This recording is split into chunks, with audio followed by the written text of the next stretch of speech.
अस्सलामुअलैकुम वरहमतुल्लाहि वबरकातुहू। आज के इस वीडियो में हम लोग ये देखने वाले हैं कि जब हम लोग अपार आईडी क्रिएट करते हैं तो उसमें जनरली क्या होता है, मतलब पहले ऐसा होता था कि अपार आईडी जो डायरेक्ट जनरेट हो जाती थी, 12 डिजिट का जो नंबर है अपार आईडी का वो आ जाता था। लेकिन अभी अपार आईडी जनरेट नहीं होती है, उसकी जगह रिक्वेस्टेड आता है। तो बहुत सारे लोग इसमें परेशान हैं कि ऐसा क्यों हो रहा है। इसके रीज़न के बारे में बात करेंगे। और इसके अलावा एक तो अपार आईडी जनरेट हो जाती है तो कोई प्रॉब्लम नहीं है, और अपार आईडी अगर फेल हो जाती है तो फिर उसके रीज़न के बारे में भी बात करेंगे और उसके सॉल्यूशन के बारे में बात करेंगे। तो हम लोग सबसे पहले लॉगिन कर लेते हैं। लॉगिन कैसे करना है वो तो आपको पता ही है, तो अब मैं डायरेक्ट लॉगिन करके आपको दिखा देता हूँ। तो हम लोग अभी HDMS UIS प्लस में लॉगिन है। तो हम लोग क्या करते हैं, यहाँ पर अपार मॉड्यूल पर क्लिक करते हैं। यहाँ से हम लोग क्लास और डिवीज़न सिलेक्ट कर लेते हैं हमारा।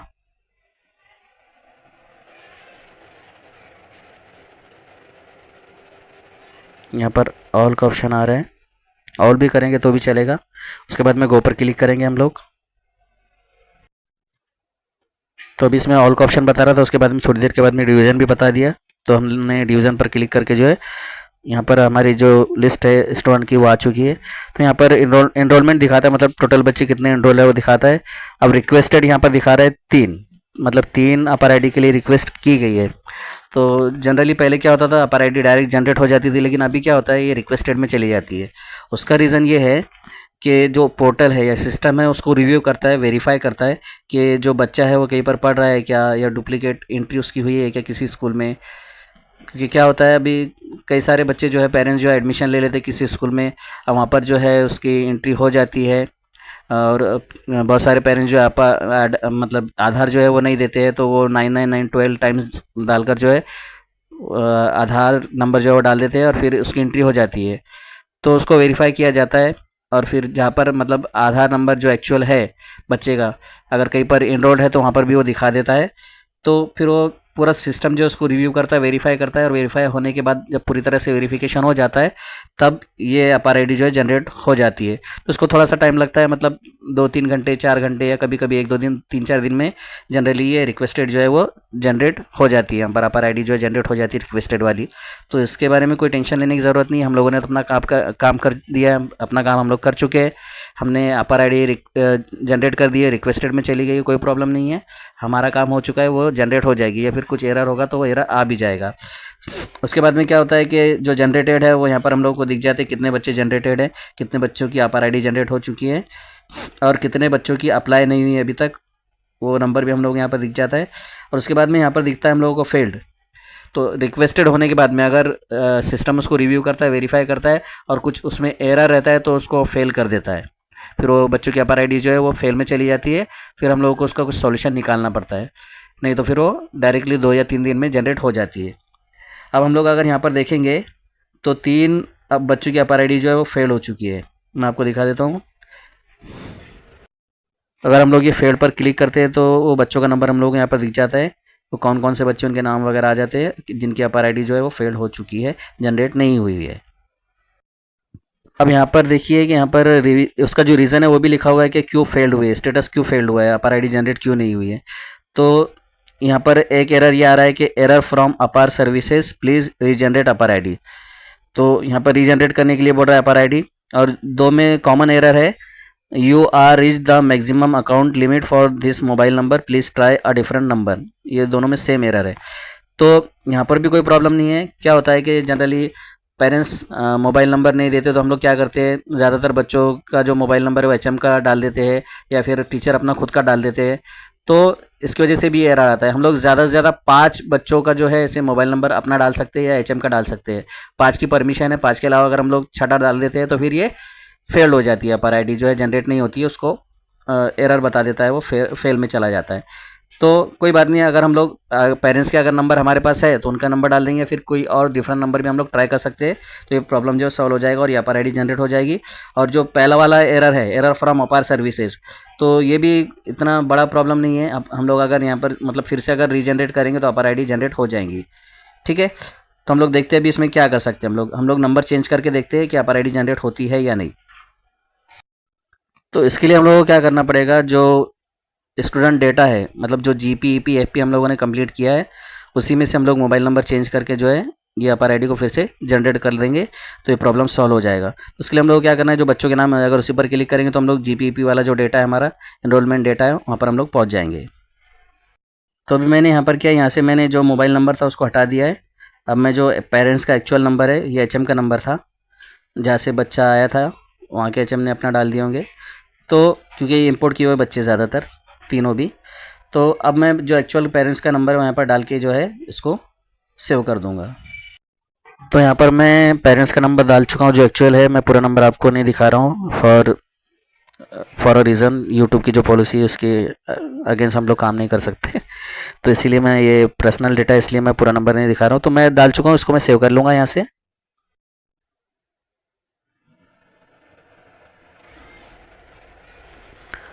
तो ये डेटा जो है हमारा वो सक्सेसफुली यहाँ पर सेव हो चुका है, डेटा अपडेटेड हो चुका है, जनरल डेटा जो है हमारा। तो इसको हम लोग यहाँ पर क्लोज कर देंगे।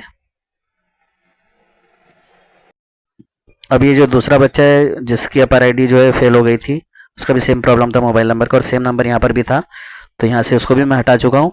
अब इसका जो एक्चुअल पेरेंट्स का नंबर वो डालकर इसको भी मैं सेव कर दूंगा यहाँ पर। तो यहाँ पर भी मैं नंबर डाल चुका हूँ, फिर इसको भी मैं सेव कर दूंगा। तो यहाँ पर भी हमारा क्या हुआ है, जो जनरल डेटा है वो सक्सेसफुली अपडेट हो चुका है।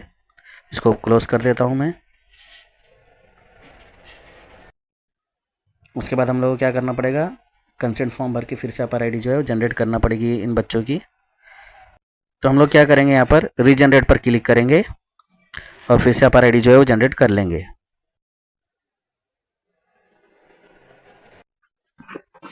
अब कंसेंट फॉर्म जो है मैं भर चुका हूँ यहाँ पर। अब मैं इसको डायरेक्ट क्या करता हूँ, से ऊपर सबमिट पर क्लिक करता हूँ मैं। देखते हैं ये अपर आईडी जनरेट होती है या नहीं। इसको कंफर्म कर देते हैं। ये देखिए ये प्रॉब्लम सॉल्व हो चुका है और ये अपर आईडी जो है यहाँ पर रिक्वेस्टेड हो चुकी है। यहाँ पर भी कोई प्रॉब्लम नहीं है।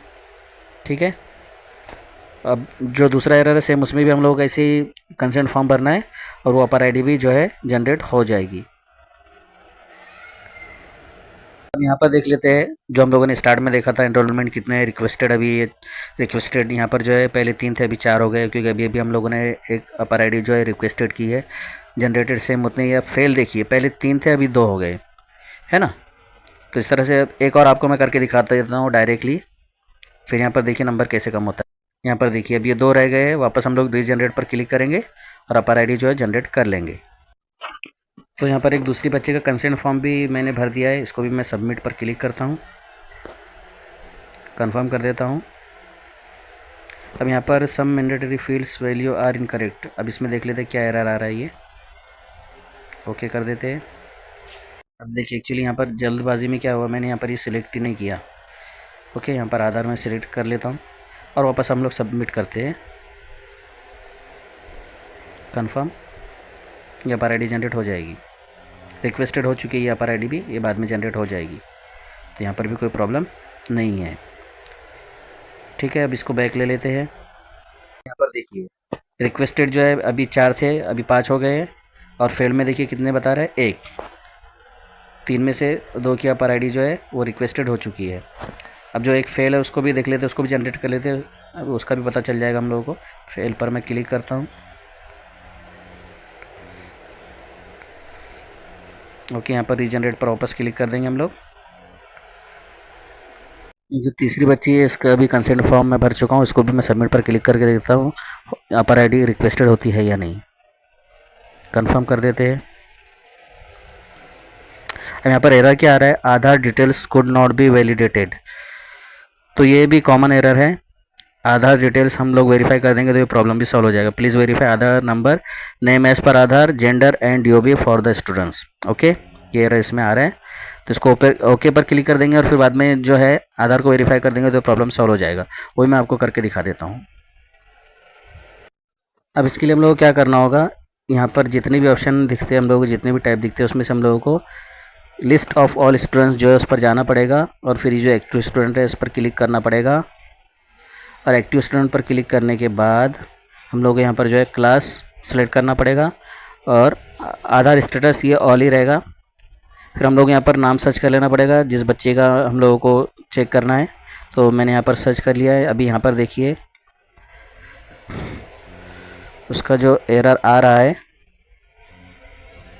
वैलिडेट आधार फ्रॉम UIDAI, तो इसको हम लोगों को वैलिड करना पड़ेगा। तो हम लोग उसको क्लिक कर देते इस पर, वैलिडेट आधार फ्रॉम UIDAI। यहाँ से इसको कंफर्म कर देते हैं। अब देखिए ये प्रॉब्लम सॉल्व हो चुका है। Verified from UIDAI against name gender and DOB। अब कोई प्रॉब्लम नहीं है, पर आईडी अब आसानी से जो है जनरेट हो जाएगी, रिक्वेस्टेड हो जाएगी। अब देखिए यहाँ पर कंसेंट फॉर्म में भर चुका हूँ उसी बच्ची का। अब मैं सबमिट पर क्लिक करता हूँ तो अब कोई प्रॉब्लम नहीं आएगा, इसकी अपर आईडी रिक्वेस्टेड हो जाएगी। सबमिट पर क्लिक करते हैं हम लोग, कंफर्म कर देते हैं। ये देखिए हो चुका है। एक एरर और आ गया इसमें, student name in school record should be similar to date of name as per Aadhaar. ये तो कॉमन ही एरर है, इसका भी सॉल्यूशन मैं आपको दिखा देता हूँ। ओके पर क्लिक कर देना है हम लोगों को। इस बच्चे की डिटेल्स जो है मैंने सही कर दी है, फिर से इसका कंसेंट फॉर्म भर दिया है। सबमिट पर क्लिक करता हूँ, अब देखते हैं क्या एरर आता है इसमें। कंफर्म पर क्लिक करते हैं। देखिए कंफर्म पर क्लिक करने के बाद में इसका जो अपर आईडी है वो रिक्वेस्टेड हो चुकी है, तो यहाँ पर भी कोई प्रॉब्लम नहीं है। ठीक है, उसके बाद में बैक कर लेते हैं हम लोग। और यहाँ पर देखिए बैक हम लोगों ने क्लिक किया बैक पर। अब यहाँ पर इनरोलमेंट देख लेते हैं 28 वैसे ही है। अब रिक्वेस्टेड जो है वो 6 हो चुके हैं अपर आईडी के लिए। हम यहाँ पर देखिए जनरेटेड हमारे वही है 12, नॉट अप्लाइड अब 10 रह गए हमारे जो थे पहले। अब यहाँ पर मेन ये देखिए फेल जो है वो 0 है। अब जो 3 हमारी अपर आईडी जो है फेल हुई थी उनका सॉल्यूशन हम लोगों ने कर लिया इस वीडियो में। तो अगर इस तरह का प्रॉब्लम आपका भी आता है तो आप भी इस तरह से इसको सॉल्व कर सकते हैं। इसके अलावा बहुत सारे जो एरर्स आ रहे हैं उस पर भी हम लोग किसी और वीडियो में बात करेंगे।